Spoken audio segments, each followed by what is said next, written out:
Police देखील सज्ज झालेत।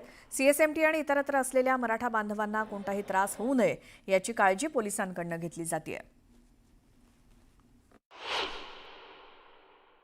सदरक्षणाय खलनिग्रहणाय या ठिकाणी आपण जर पाहिलं तर मराठा आंदोलक छत्रपती शिवाजी टर्मिनसवर आलेले आपण पाहू शकता। या ठिकाणी अनेक जे लोक आहेत, मराठा आंदोलन आहेत, मराठा बांधव आहेत, हे गाढ झोपी गेलेले आपल्याला पाहायला मिळतात। मात्र याच ठिकाणी जे मुंबई पोलीस आहेत ते मात्र डोळ्यात तेल घालून या ठिकाणी इन्स्ट्रक्शन आपल्या इथे देत आहे आणि लोकांचे जे या ठिकाणी लोकांच्या सुरक्षेचा प्रश्न या ठिकाणी ऐरणीवर आला असला तरी या ठिकाणी लोकांची सुरक्षा कशी करायची याबाबत मार्गदर्शन वरिष्ठ पोलीस करत आहेत आणि कशा प्रकारे या गोष्टीवरती आपल्याला हे करायचं आहे हे आता सूचना देण्यात येत आहेत।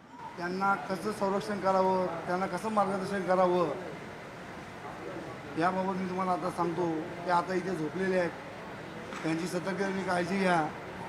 त्यांना कुठले काही गरज लागली की त्याची मदत करा, बाई माणसांना मदत करा, त्यांना जागा दाखवा, कुठं जायचं असेल संडास बाथरूमला वगैरे किंवा त्यांच्या पाकिटांची त्यांची त्यांनाही सतर्कतेची काळजी घेण्यासाठी सांगावं आणि त्यांना योग्य ते मार्गदर्शन करावं आणि तुम्ही सतर्कतेप्रमाणे नोकरी करून त्यांची काळजी घ्यावी।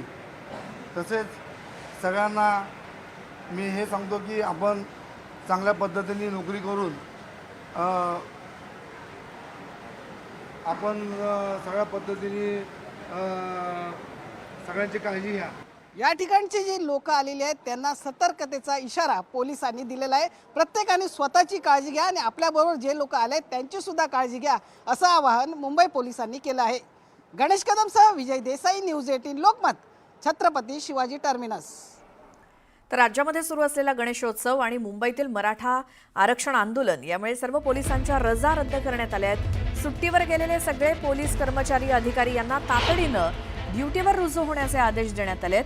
मराठा आंदोलनासाठी मोठ्या प्रमाणात आंदोलक मुंबईमध्ये आल्यामुळे बंदोबस्तासाठी सध्याची संख्या अपुरी पडते, त्यामुळे हा निर्णय घेण्यात आल्याची माहिती मिळाली आहे।